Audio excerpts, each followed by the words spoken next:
সুপ্রিয় ভিউয়ার্স, আন্তর্জাতিক সংবাদে সবাইকে স্বাগত। প্রথমে জানিয়ে দেব সংবাদ শিরোনাম, এরপর বিস্তারিত। লেবাননে হিজবুল্লাহর বুদ্ধিমত্তার কাছে মার খাচ্ছে ইসরায়েলের জটিল ও উন্নত প্রযুক্তি। আরো জানিয়ে দিব গাজা যুদ্ধের মধ্যে ইসরায়েলের সাথে সম্পর্ক গভীর করেছে ভারতীয় বিশ্ববিদ্যালয়গুলো। ইহুদিবাদী ইসরায়েলের বিরুদ্ধে লড়াই অব্যাহত থাকবে, হাসান নাসরুল্লাহর ঘোষণা। যুক্তরাষ্ট্রে পণ্যবাহী জাহাজে হামলা হুতিদের। আরো থাকছে বিক্ষোভকারীদের উস্কানির ব্যাপারে ইরানকে সতর্ক করল যুক্তরাষ্ট্র। রাশিয়াকে রুখতে ইউক্রেনকে আরো এয়ার ডিফেন্স সিস্টেম দিচ্ছে ন্যাটো। এবার মোদি পুতিনের সাক্ষাতে যুক্তরাষ্ট্রের বিশেষ নজর। এবং সর্বশেষে জানিয়ে দিব রাতেই ইসরায়েলে বড় ধরনের হামলা শুরু করেছে হিজবুল্লাহ। এতক্ষণ শুনছিলেন সংবাদ শিরোনাম, এখন বিস্তারিত। তবে অনুরোধ থাকবে এই ভিডিওটিতে একটি লাইক দিন এবং কমেন্টস করে জানিয়ে দিন আপনি কোন জেলা থেকে বা কোথা থেকে আমাদের সাথে যুক্ত রয়েছেন। ইসরায়েল, ফিলিস্তিন, লেবানন, ইরান যুদ্ধের সর্বশেষ গুরুত্বপূর্ণ আপডেট সংবাদ হাতে পেতে চ্যানেলটি সাবস্ক্রাইব করে আমাদের পাশেই থাকুন। ধন্যবাদ। লেবাননে হিজবুল্লাহর বুদ্ধিমত্তার কাছে মার খাচ্ছে ইসরায়েলের জটিল ও উন্নত প্রযুক্তি। বার্তা সংস্থা রয়টার্স লিখেছে, লেবাননে হিজবুল্লাহ সম্প্রতি ইসরায়েলের অত্যাধুনিক নজরদারি প্রযুক্তিকে টেক্কা দিতে এক্ষেত্রে নিজেদের কর্তৃত্বের প্রমাণ দিয়েছে। রয়টার্সের বরাতে ফাস্ট টুডে জানিয়েছে, হিজবুল্লাহ তার ড্রোন প্রযুক্তি ব্যবহার করে ইসরায়েলের গোয়েন্দা তথ্য সংগ্রহের সক্ষমতা দুর্বল করে দিচ্ছে। তথ্য সংগ্রহের পাশাপাশি গোয়েন্দা ঘাঁটিগুলোকে টার্গেট করতেও ড্রোন ব্যবহার করেছে হিজবুল্লাহ। এর আগে হিজবুল্লাহ মহাসচিব হাসান নাসরুল্লাহ ইসরায়েলকে অন্ধ বধির করার যে কৌশলের কথা বলেছিলেন, এটি তারই অংশ। 7 অক্টোবর থেকে গাজার নির্বিচারে হামলা করে দখলদার ইসরায়েল। এরপর দিন 7 অক্টোবর 8 অক্টোবর বিশ্ব প্রতিরোধ ফ্রন্টের প্রতিনিধি হিসেবে ইসরায়েলের নির্দিষ্ট কিছু এলাকায় সব গুপ্তচর ভিত্তিক কেন্দ্র, পর্যবেক্ষণ টাওয়ার এবং রাডার জ্যাম্পিং ব্যবস্থাকে লক্ষ্য করে হামলা চালায় হিজবুল্লাহ। সেদিন তারা ইসরায়েলের মেরুন গোয়েন্দা ঘাঁটি অন্তত 7 বার আঘাত হানে। এছাড়া তাবরিয়া, বালাদা, রামিশ এলাকা আকাশে 2টি ইসরায়েলি গুপ্তচর বেলুন অকেজ করে দেয়। এর ফলে লেবানন সীমান্তের কোনো তথ্য সংগ্রহ করতে পারছিল না ইসরায়েল। লেবাননে আকাশ সীমান্ত তাদের নজরদারি তৎপরতা নিষ্ক্রিয় হয়ে পড়েছিল। এই কৌশলে সেদিন দারুণ সাফল্য পায় হিজবুল্লাহ। খুব সহজেই ইসরায়েলের ভেতরে গোয়েন্দা বিমান ও আত্মঘাতী ড্রোন পাঠিয়ে অভিযান পরিচালনা করতে সক্ষম হয়। গাজা যুদ্ধের মধ্যে ইসরায়েলের সাথে সম্পর্ক গভীর করেছে ভারতীয় বিশ্ববিদ্যালয়গুলো। ফিলিস্তিনের অবরুদ্ধ গাজা উপত্যকায় ইহুদিবাদী ইসরায়েলের বর্বর আগ্রাসন, গণহত্যার মধ্যে ইসরায়েলি শিক্ষা প্রতিষ্ঠানগুলোর সাথে সম্পর্ক গভীর করে উদ্যোগ নিয়েছে ভারতের উগ্র হিন্দুত্ববাদী সরকার।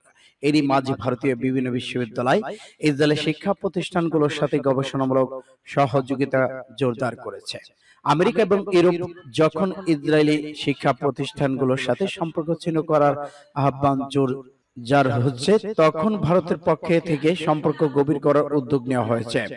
ইসরায়েলি প্রতিষ্ঠানগুলোর সাথে প্রতিরক্ষা, রোবোটিক এবং আর্টিফিশিয়াল ইন্টেলিজেন্স সংক্রান্ত সহযোগিতা জোরদার করা হয়েছে। গাজায় ফিলিস্তিন জনগণের বিরুদ্ধে ইসরায়েল যে বর্বরতা চালাচ্ছে তাতে ভারত সহযোগিতা করছে বলেও সন্দেহ করা হচ্ছে। মিডল ইস্টে আই বলেছে, যখন থেকে international court of justice ICJ পরিষ্কার করেছে যে ইসরায়েল গাজায় গণহত্যা চালাতে পারে, তখন থেকে ভারতীয় বিশ্ববিদ্যালয়গুলো ইসরায়েলি বিশ্ববিদ্যালয়, অস্ত্র কোম্পানিগুলোর সাথে 12টির বেশি বৈঠক, ওয়ার্কশপ এবং চুক্তি সম্পন্ন করেছে। সূত্র ফাস্ট টুডে এসআইবি। ইহুদিবাদী ইসরায়েলের বিরুদ্ধে লড়াই অব্যাহত থাকবে, হাসান নাসরুল্লাহর ঘোষণা।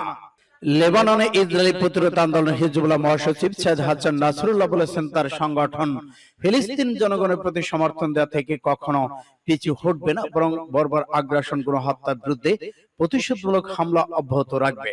তিনি সুস্পষ্ট করে বলেছেন, যতক্ষণ পর্যন্ত কাঙ্ক্ষিত লক্ষ্য অর্জিত না হবে ততক্ষণ ইসরায়েল বিরোধী এই লড়াই চলবে।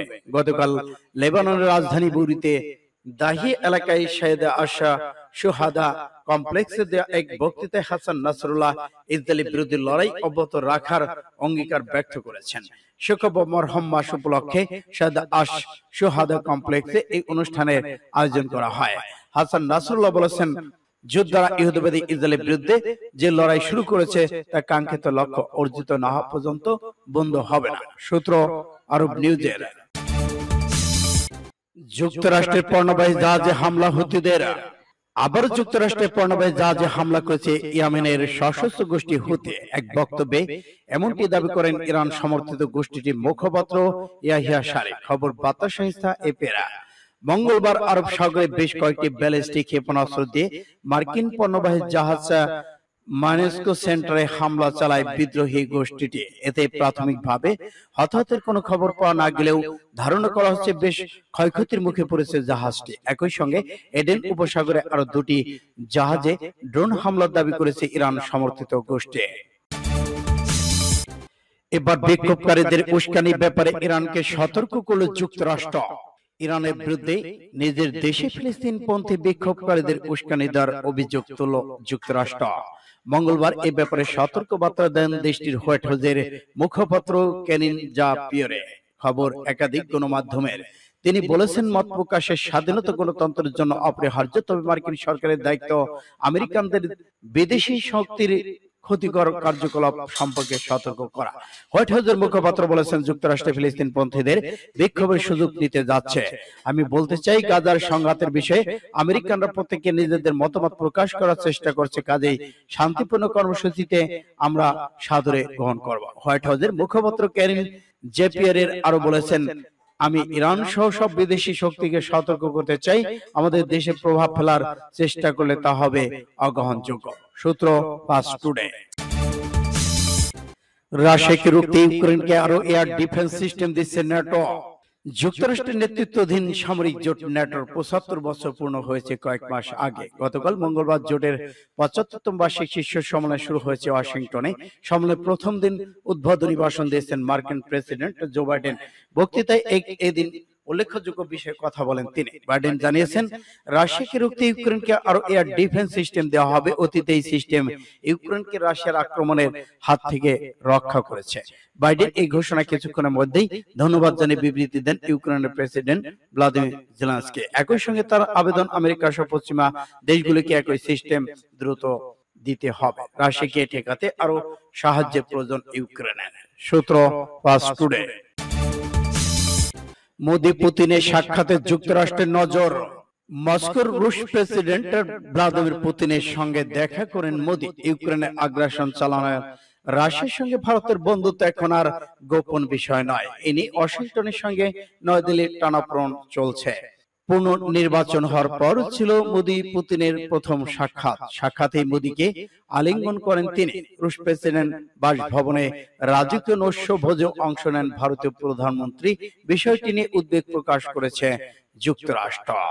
মোদি রাশিয়া সফর নিয়ে প্রশ্ন করা হলে মার্কিন পররাষ্ট্রমন্ত্রী মন্ত্রণালয়ের মুখপাত্র ম্যাথিউ মিলার বলেন, রাশিয়া সফরে গিয়ে নরেন্দ্র মোদি কি বক্তব্য রাখছেন সে বিষয়ে আমরা নজর রাখব। তবে আমরা জানতে চাই, ভারতের সঙ্গে রাশিয়ার বন্ধুত্বের বিষয়ে ওয়াশিংটন ইতিমধ্যেই নিজের উদ্বেগের কথা জানিয়েছে দিল্লির কাছে। রাতে ইসরায়েলে বড় ধরনের হামলা শুরু, হিজবুল্লাহর তছনছ। লেবাননে ইরান সমর্থিত সশস্ত্র গোষ্ঠী হিজবুল্লাহ ইসরায়েলে বড় ধরনের রকেট ও ড্রোন হামলা শুরু করেছে। ইসরায়েলের উত্তরাঞ্চল এবং গোলান মালভূমিতে ২০০-র বেশি রকেট ছুড়েছে তারা। তবে এসব হামলায় কেউ হতাহত হওয়া বা কোনো ক্ষয়ক্ষতি হওয়ার খবর এখনো জানায়নি ইসরায়েলের সেনাবাহিনী। এর আগে ইসরায়েলের হামলায় লেবাননে হিজবুল্লাহর এক ঊর্ধ্বতন কমান্ডার নিহত হন। এর জেরেই বৃহস্পতিবার ইসরায়েলে হিজবুল্লাহ এই পাল্টা হামলা শুরু করে। ইসরায়েলের নতুন আরো নিশানায় হামলা চালালে হুমকি দিয়েছে গোষ্ঠীটি। এর মধ্য দিয়ে লেবানন ইসরায়েল সীমান্তে ইতিমধ্যেই খারাপের দিকে যেতে শুরু করেছে।